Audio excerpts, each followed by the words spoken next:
Assalamualaikum warahmatullahi wabarakatuh. Selamat siang, salam sejahtera untuk kita semua. Baiklah, perkenalkan nama saya Indra Oktawahyuda, NIM 21086033 dari Prodi Penjaskesrek. Baiklah, pada kesempatan yang berbahagia ini, saya akan menyampaikan sedikit materi mengenai administrasi dan supervisi pendidikan tentang administrasi layanan khusus untuk memenuhi tugas dari Bapak Dr. Hanif Al-Qadri, SPD MPD, sesi 0107. Baiklah, tanpa memperpanjang mukadimah, langsung saja kita ke pembahasannya. Yang pertama yaitu pengertian administrasi layanan khusus. Administrasi sering juga disebut sebagai manajemen. Manajemen merupakan alat untuk mencapai tujuan yang diinginkan, yaitu suatu kegiatan atau usaha untuk membantu melayani, mengarahkan, atau mengatur semua kegiatan di dalam mencapai suatu tujuan. Administrasi layanan khusus adalah administrasi yang memberikan administrasi dalam dunia pendidikan yang memberikan layanan secara khusus atau suatu usaha yang tidak secara langsung berkenaan dengan proses belajar mengajar di kelas, tetapi secara khusus diberikan oleh sekolah kepada para siswa agar mereka lebih optimal dalam melaksanakan proses belajar. Administrasi layanan khusus di suatu sekolah merupakan bagian penting dalam manajemen berbasis sekolah atau MBS yang efektif dan efisien.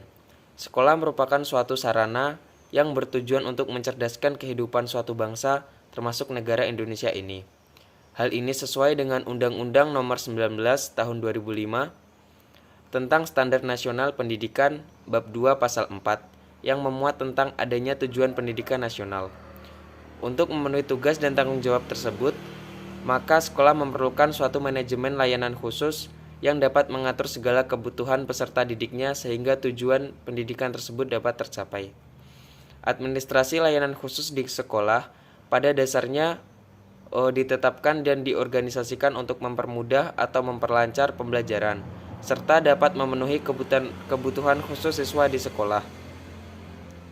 Pelayanan khusus diselenggarakan di sekolah dengan maksud untuk memperlancar pelaksanaan pengajaran dalam rangka pencapaian tujuan pendidikan di sekolah. Pendidikan di sekolah antara lain juga berusaha agar peserta didik senantiasa berada dalam keadaan baik. Baik di sini menyangkut aspek jasmani maupun rohaninya. Dari uraian tersebut dapat disimpulkan bahwa manajemen layanan khusus adalah suatu proses kegiatan memberikan pelayanan kebutuhan kepada peserta didik untuk menunjang kegiatan pembelajaran agar tujuan pendidikan bisa tercapai secara efektif dan efisien. Baiklah, berikutnya yaitu jenis-jenis layanan khusus dan pengelolaannya. Pelayanan khusus yang diberikan sekolah kepada peserta didik antar sekolah satu dengan sekolah lainnya pada umumnya sama, tetapi proses pengelolaan dan pemanfaatannya yang berbeda. Beberapa bentuk layanan khusus yang ada di sekolah antara lain yang pertama yaitu pustaka. Perpustakaan merupakan salah satu unit yang memberikan layanan kepada peserta didik dengan maksud membantu dan menunjang proses pembelajaran di sekolah, melayani informasi-informasi yang dibutuhkan, serta memberi layanan rekreatif melalui koleksi bahan pustaka. Menurut Anas Tanjung pada tahun 2012, perpustakaan sekolah adalah perpustakaan yang tergabung pada sebuah sekolah, dikelola sepenuhnya oleh sekolah yang bersangkutan dengan tujuan utama membantu sekolah untuk mencapai tujuan khusus sekolah dan tujuan pendidikan pada umumnya. Perpustakaan sekolah adalah perpustakaan yang tergabung pada sebuah sekolah, dikelola sepenuhnya oleh sekolah yang bersangkutan. Ada beberapa jenis perpustakaan sekolah yang pada dasarnya disesuaikan dengan jenjang atau tingkat sekolah. Jenis perpustakaan sekolah tersebut adalah perpustakaan taman kanak-kanak, perpustakaan sekolah dasar, perpustakaan sekolah lanjutan tingkat pertama, dan perpustakaan sekolah lanjutan tingkat atas. Semua jenis perpustakaan sekolah yang disebutkan di atas dikelola berdasarkan tujuan khusus masing-masing jenis dan jenjang sekolah. Baiklah, selanjutnya fungsi perpustakaan sekolah. Yang pertama, sebagai fungsi pendidikan, yaitu perpustakaan bertujuan untuk memberikan kesempatan kepada para pelajar untuk menambah pengetahuan dan mencari keterangan-keterangan yang lebih luas dari pelajaran yang didapatkan di kelas. Jadi, sebuah perpustakaan harus menyediakan bahan-bahan yang dapat memperkaya materi pelajaran dengan menyediakan buku-buku, pamflet-pamflet, gambar-gambar, film, dan lain sebagainya. Yang kedua, sebagai fungsi informasi, yaitu sebuah perpustakaan sekolah merupakan tempat mencari informasi yang berkaitan dengan tugas siswa dan guru serta pemenuhan rasa ingin tahu siswa dan guru sekolah. Yang ketiga, sebagai fungsi rekreasi, yaitu sebuah perpustakaan memberikan kesempatan kepada siswa dan guru untuk menikmati bahan yang ada di pustaka dan dapat digunakan untuk menimbulkan suasana yang menyenangkan. Yang keempat, sebagai fungsi penelitian, yaitu sebuah perpustakaan digunakan sebagai jawaban terhadap berbagai pertanyaan ilmiah. Yang kelima, fungsi penyaluran hobi, yaitu sekolah yang baik juga harus dapat membantu pelajar untuk mengembangkan kegemarannya.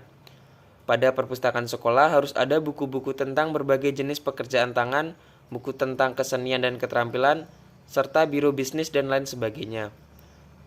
Yang keenam, fungsi penanaman rasa tanggung jawab. Melalui perpustakaan sekolah, para pelajar dapat dididik agar menjadi warga negara yang bertanggung jawab. Para pelajar dapat diikutsertakan dalam pekerjaan rutin perpustakaan, seperti membantu penyelenggaraan peminjaman dari pengembalian buku, mencek buku-buku yang ada di rak, ataupun membantu siswa yang belum berpengalaman dalam memanfaatkan perpustakaan. Selanjutnya yaitu pengelolaan bahan pustaka. Bahan pendidikan yang dimiliki perpustakaan sekolah sebelum dipinjamkan kepada siswa atau siswi harus mengalami proses pengelolaan terlebih dahulu. Proses pengolahan bahan pustaka terdiri dari 4 proses, yaitu yang pertama klasifikasi, yang kedua katalogisasi, yang ketiga pemberian stempel pada buku, yang keempat pemberian nomor pada buku, dan yang kelima pengaturan buku pada rak. Selanjutnya, peranan guru dalam administrasi perpustakaan sekolah. Dalam proses administrasi perpustakaan, seorang guru juga memiliki peranan yang penting. Ada beberapa peranan guru yang terlibat dalam administrasi perpustakaan sekolah, antara lain, yang pertama, guru memperkenalkan buku-buku kepada siswa dan guru-guru. Guru memilih buku-buku dan bahan pustaka lainnya yang akan dibeli. Guru mempromosikan perpustakaan baik untuk pemakaian maupun pembinaannya. Guru mengetahui dan menguasai kriteria umum yang menentukan baik buruknya suatu koleksi. Dan guru mengusahakan agar siswa aktif membantu perkembangan perpustakaan. Baiklah, yang selanjutnya yaitu ada laboratorium. Laboratorium merupakan sarana pendukung dalam pembelajaran di sekolah. Secara sederhana, laboratorium dapat diartikan sebagai suatu tempat di mana dosen, mahasiswa, guru, siswa, dan orang lain melaksanakan kegiatan kerja ilmiah seperti praktikum, observasi, penelitian, demokrasi, dan pembuatan model-model dalam rangka kegiatan belajar mengajar. Selanjutnya yaitu ada jenis-jenis laboratorium. Laboratorium di sekolah dibedakan atas beberapa jenis. Jenis-jenis tersebut biasanya disesuaikan dengan bidang studi atau kelompok bidang studi tertentu. Jenis laboratorium tersebut antara lain menurut bidang studi, misalnya laboratorium kimia, fisika, PMP, dan lain sebagainya. Yang kedua, menurut kelompok bidang studi, misalnya laboratorium IPS dan laboratorium IPA. Yang ketiga, menurut bidang ilmu teknik labor. Laboratorium digunakan sebagai workshop atau bengkel kerja.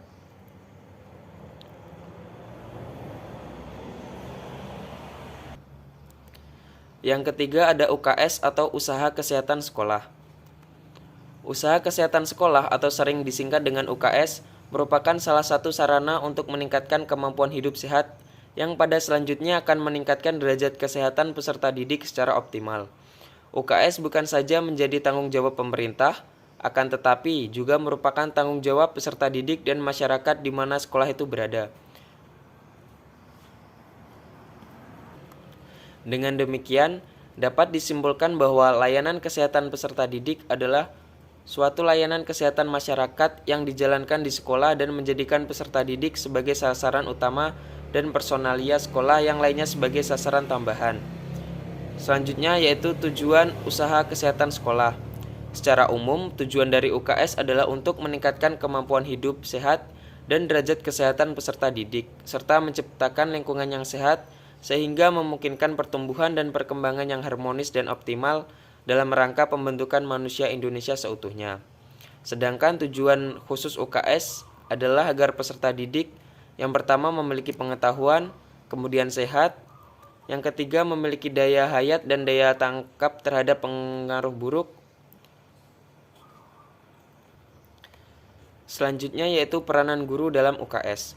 Sebagai warga sekolah yang memiliki peranan penting serta memegang kendali di sekolah, maka guru harus ikut andil dalam pelaksanaan kegiatan UKS ini. Beberapa peranan guru dalam UKS antara lain yang pertama yaitu guru memberikan pelajaran pendidikan kesehatan kepada siswa. Hal ini dapat dilakukan oleh guru pendidikan jasmani maupun oleh guru kelas. Yang kedua, guru melakukan pemeriksaan rutin terhadap siswa yaitu sekali seminggu. Yang ketiga, guru melakukan pemeriksaan berkala sesuai dengan kartu menuju sehat yaitu sekali 4 bulan. Baiklah, yang selanjutnya yaitu kafetaria sekolah. Kafetaria atau warung atau biasa disebut juga kantin sekolah pada awalnya didirikan bukan hanya mempertimbangkan unsur bisnis semata, tetapi lebih daripada itu. Keberadaan kafetaria atau kantin ini diharapkan mampu menyokong kelancaran proses belajar mengajar dari sisi keperluan akan makanan bagi siswa. Kafetaria atau warung atau kantin sekolah secara tidak langsung mempunyai kaitan yang erat dengan proses belajar mengajar di sekolah. Ada kalanya proses belajar mengajar tidak dapat berjalan sebagaimana mestinya karena siswa dalam keadaan lapar dan haus. Kantin sekolah tidak harus diadministrasikan oleh pihak sekolah, tetapi juga dapat diadministrasikan oleh pribadi di luar sekolah atau seperti Dharma Wanita sekolah. Namun, kafetaria sekolah ini tetap tidak boleh terlepas dari perhatian kepala sekolah.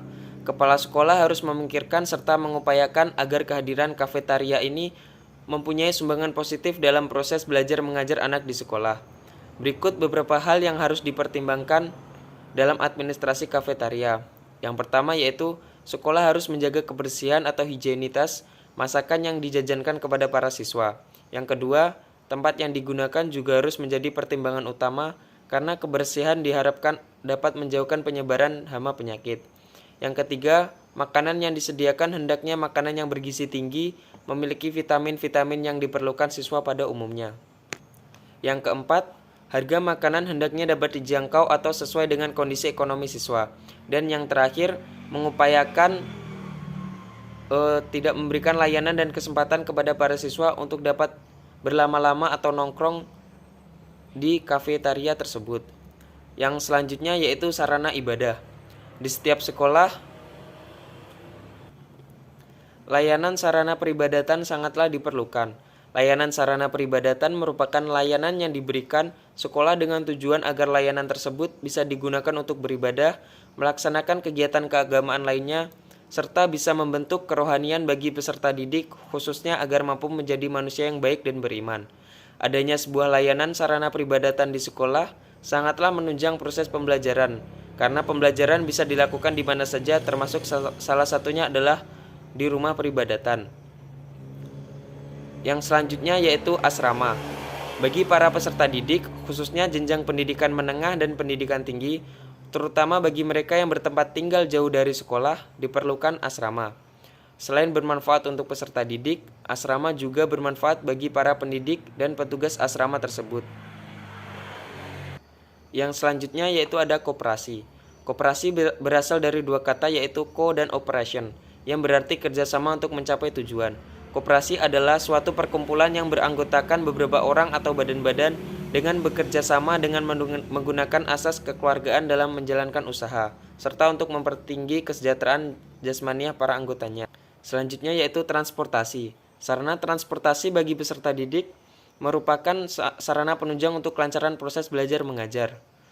Untuk selanjutnya yaitu peran guru dalam administrasi layanan khusus. Salah satu peran guru dalam administrasi layanan khusus adalah dalam bidang layanan khusus asrama. Pengelolaan asrama adalah pengurus asrama dan pelaksana asrama sekolah.